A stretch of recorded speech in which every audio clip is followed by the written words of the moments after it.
তো good morning বন্ধুরা, শুভ সকাল। তো আমি এখন যাচ্ছি একটু মাঠে দৌড়াতে। তো চলো মাঠ থেকে দৌড়ে আসি। তো সত্যি কথা বলতে সকালবেলা এক পশলা বৃষ্টি হয়ে গেছে বলে আমার লেট হয়ে গেছে।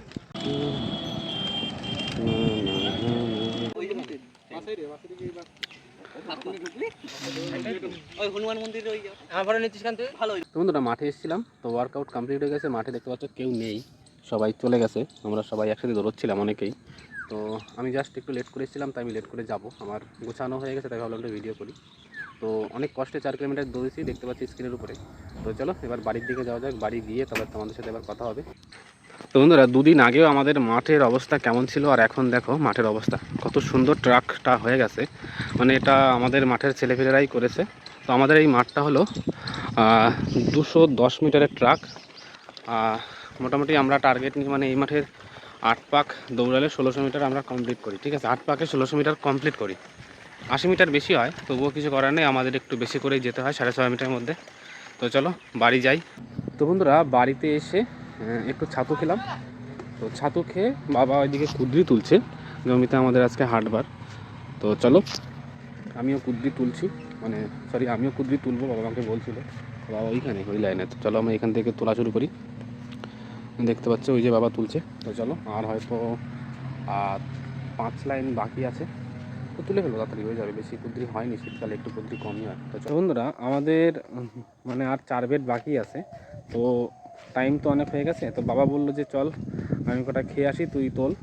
তো চলো আমি একটু কুদ্রি তুলি, বাবা খেতে গেল একটু আগে। তো তার আগে তোমাদেরকে আজকে একটু দেখাচ্ছি যে আমাদের জমিতে কি কি আছে, মানে কি কি লাগানো আছে সবজি। তো এই দেখো, এই সাইডে দেখতে পাচ্ছ গাছগুলো, এই যে এইগুলো হলো পেঁয়াজ গাছ লাগিয়েছে।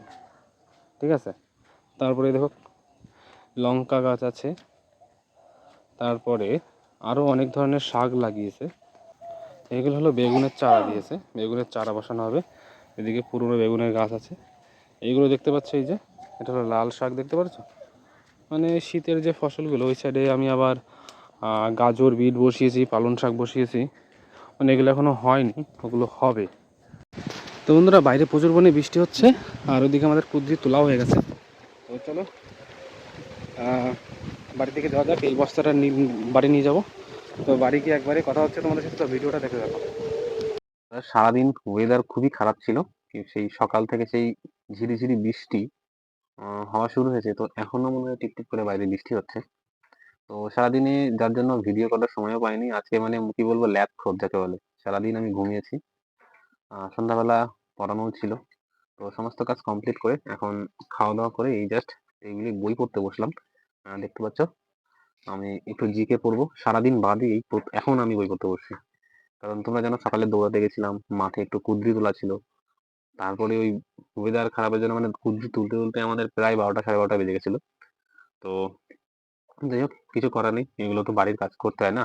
অ্যাকচুয়ালি সপ্তাহে একদিন কুদ্রি তোলা থাকে, তো এগুলো না করলে তো হয় না। তো চলো পড়াশোনা করা যাক। আর তোমরা কি করছো সেগুলো একটু কমেন্ট করে জানাও। আমি একটু জিকে পড়বো। তো যেখানে দেখতে পাচ্ছ আমার রুটিন আছে, ঠিক আছে। তোমরা যারা ভাবো আমি কি করি, এই রুটিন আন্দাজে আমাকে পড়তে হয়। এটা হলো আমার স্টাডি রুটিন। তো তোমরা চাইলে এই রুটিনটা ফলো করতে পারো, আমি এই রুটিনটাই ফলো করি। আর চলো পড়া যাক। আমি প্রথমেই আজকে মানে কি বলবো, সারাদিন বাদে এখন বই পড়ছি। তো আমার আবার রবিবার পড়া আছে। রবিবারে আমাদেরকে আবার ইতিহাস, সংবিধান আর সাধারণ জ্ঞান এই 3টে সাবজেক্ট পড়া থাকে। তো আমি প্রথমে ইতিহাস দিয়ে শুরু করছি, দেখি কতটা কমপ্লিট করতে পারি। কালকে আবার 4টের সময় পড়া আছে। তো বন্ধুরা, এখানে মানে বৌদ্ধ সম্প্রতি বা বৌদ্ধ সম্মিলন যেগুলো, এখানে কিন্তু ভালো ইম্পর্টেন্ট যে কোশ্চেন গুলো যেখানে আসে, এখানে এখানে টোটাল 4টে সম্মিলন আছে। তোমরা জানো বৌদ্ধ সম্মিলন টোটাল 4টে সম্মিলন হয়। যেখানে প্রথম সম্মিলন হয়েছিল 483 খ্রিস্টপূর্বাব্দে, দ্বিতীয়টা হয়েছিল 383, তারপর একটা 250, এবং চতুর্থটা হয়েছিল 75 খ্রিস্টাব্দে। ঠিক আছে, তো এখান থেকে যে প্রশ্নগুলো আছে এর সভাপতিগুলো খুব ইম্পর্টেন্ট আসে। আর কার সময় হয়েছিল, কোথায় হয়েছিল, ঠিক আছে, এই 3টে পয়েন্ট কিন্তু বিশেষ করে আসে। ঠিক আছে, তো আমি তোমাদেরকে প্রথম বলে দিচ্ছি যে প্রথম সম্মেলনটা কিন্তু হয়েছিল রাজগৃহতে অজাতশত্রুর সময়, এবং এর সভাপতি ছিলেন কিন্তু মহাকেশব। দ্বিতীয়টা ছিল তোমাদের 383, হয়েছিল বৈশালীতে কালাশোকের সময়, সভাপতি ছিল কিন্তু সভাকামী। তৃতীয়টা ছিল কিন্তু পাটলিপুত্রে অশোকের সময়, এখানে সভাপতি ছিলেন উপগুপ্ত। এবং চতুর্থ ছিল কাশ্মীর, হয়েছিল কনিষ্কের সময়, সভাপতি ছিলেন বসুমিত্র। তো এই যে চারটে সম্মিলন, এটা কিন্তু খুব ইম্পর্টেন্ট, পরীক্ষায় কিন্তু খুব আসে। আর এখান থেকে তারপরের যে বিষয়টা আছে এখানে, যে বৌদ্ধ আহ, বিশ্ববিদ্যালয় সমূহ, মানে বৌদ্ধদের যে গুরুত্বপূর্ণ যে বিশ্ববিদ্যালয়গুলো আছে সেগুলো কিন্তু খুবই ইম্পর্টেন্ট। যেমন এখানে উদন্তিপুরী বিশ্ববিদ্যালয় আছে, কে স্থাপিত করেন? বীরকমশীল বিশ্ববিদ্যালয় আছে, কে স্থাপন করেন, কোথায়? ঠিক আছে, মানে মেইনলি এই বিশ্ববিদ্যালয়গুলোর নাম দিয়ে দেবে, আর কে স্থাপন করে বা কোন সম্রাট কোন বিশ্ববিদ্যালয় স্থাপন করে, এগুলো কিন্তু খুব আসে। ঠিক আছে, তোমাদেরকে একটু বলে দিচ্ছি যে উদন্তিপুরী বিশ্ববিদ্যালয় এটা গোপাল, আর বিক্রমশীল সেটা ধর্মপাল, সোমপুরি হলো ধর্মপাল, এবং জগদ্দল হলো রামপাল। তো মেনলি এই তিনটে চারটে কিন্তু খুব ইম্পর্টেন্ট আসে কিন্তু। আর সব থেকে বেশি একটা ইম্পর্টেন্ট প্রশ্ন আছে, যেটা কিনা আমাদের দেখবো অনেকবার পরীক্ষায় এসছে, যে মহাভিনিষ্ক্রমণ। তোমরা জানো গৌতম বুদ্ধের আহ গৃহত্যাগকে মহাভিনিষ্ক্রমণ বলা হয়, কিন্তু এটা কিন্তু খুব আসে। আর মহাপরিনির্বাণ, তার সে যখন মৃত্যু হয় তার তখন এই সময়কালে কিন্তু মহাপরিনির্বাণ কিন্তু বলা হয়। আর তারপরে তার কিছু প্রতীক আছে, যেমন গৃহত্যাগকে তুই যখন গৃহত্যাগ করে তখন কিন্তু তিনি একটা ঘোড়া নিয়ে, মানে তার ঘোড়ার নাম ছিল কণ্ঠক, সেই ঘোড়াটাকে নিয়ে তিনি চলে গেছিলেন বলে তার প্রতীক চিহ্ন ছিল কিন্তু যাওয়ার সময় ঘোড়া, এবং মৃত্যুর সময় সে একটা তার যে প্রতীক চিহ্ন ছিল সেটা হলো স্তূপ। ঠিক আছে, যেখানে তিনি নির্মাণ লাভ করে সেটা হলো বেদি বৃক্ষ। তো এই যে যে প্রতীক চিহ্নগুলো, তবে ধর্ম প্রচার করে তার প্রতীক চিহ্ন ছিল ধর্মচক্র। ঠিক আছে, ধর্ম প্রচারের যে প্রতীক চিহ্ন ছিল, তো এইগুলো কিন্তু খুব আসে কিন্তু পরীক্ষায়। ঠিক আছে, তো তারপরে কিছু দেশীয় লিপি আছে, যেমন আইহোল বসাস্তি, কার কে রচনা করেন তোমরা জানো, রবিকীর্তি। তারপরে কার সম্বন্ধে লেখা আছে, এগুলো কিন্তু খুব ভালো ইম্পর্টেন্ট প্রশ্ন। ঠিক আছে, এখান থেকে যেমন নাসিক প্রশাস্তি বলে আছে, সেটার রচনা, সেটা কার সম্বন্ধে লেখা আছে? গৌতমী পুত্রী শতকর্ণী সম্বন্ধে কিন্তু এখানে লেখা আছে। এলাহাবাদ প্রশাস্তি কে লিখেছিলেন? হরিসেন। এরকম অনেকগুলো আছে, যেমন হাতিগুম্ফা লিপি, এটা কিন্তু কলিঙ্গ রাজা খারবেলের সম্বন্ধে কিন্তু লেখা আছে। তো এইরকম প্রশ্নগুলো কিন্তু খুব আছে। কলিঙ্গ লিপি সম্রাট অশোকের সম্বন্ধে কিন্তু এগুলো লেখা আছে। তো এই প্রশ্নগুলো কিন্তু খুব আসে। আর তারপরে উল্লেখযোগ্য যে বিষয়টা সেটা হলো যে কিছু গ্রন্থ, কোন গ্রন্থ কোন কে লিখেছে। যেমন তোমরা জানো বুদ্ধচরিত, অশ্বঘোষ, উদা রাক্ষস, বিশাখা দত্ত, কামসূত্র, বাৎসন্যায়। ঠিক আছে, এরকম বৃহৎ সংহিতা, পঞ্চ সিদ্ধান্তিকা, শূদ্র সিদ্ধান্তিকা, বহরামিহির।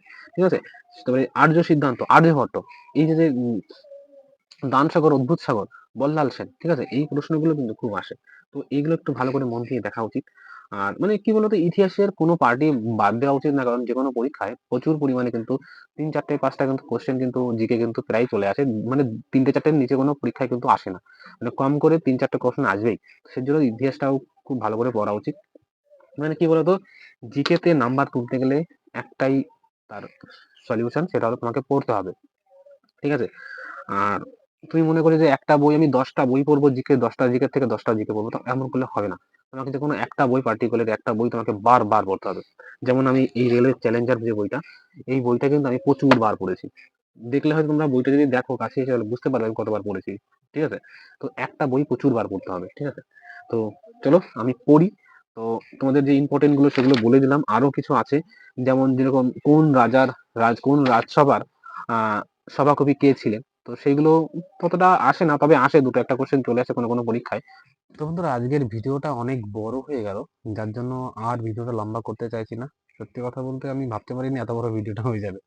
অ্যাকচুয়ালি তোমাদের কাছে ওই একটুখানি ডেসক্রিপটিভ বলতে গিয়েই না অনেক সময় চলে গেলো, ভিডিওটা অনেক লম্বা হয়ে গেলো। তো যাই হোক, ভিডিওটা আজকে এখানে শেষ করছি। কালকে যখন আবার পড়বো, নিশ্চয়ই তোমাদের যদি এইরকম ডিসক্রাইব করা ভিডিও ভালো লাগে, তাহলে আমাকে একটু কমেন্ট করে জানিও, তাহলে সেরকম ভাবে তোমাদেরকে ভিডিও দেওয়ার চেষ্টা করবো। আর যদি মনে করো যে না, একটু একটু করে দেওয়ার চেষ্টা করবে, তাহলে অবশ্যই সেভাবেই দেবো। তো চলো, ভিডিওটা আজকে এখানে শেষ করছি। সবাই মন দিয়ে পড়াশোনা করো, আর আমি আমার পড়াগুলো কমপ্লিট করে ফেলি। তোমরা তো বলেই দিয়েছি যে আমাদের কি পড়া আর কি স্টাডি রুটিন, সমস্ত কিছু তোমাদেরকে বলে দিয়েছি।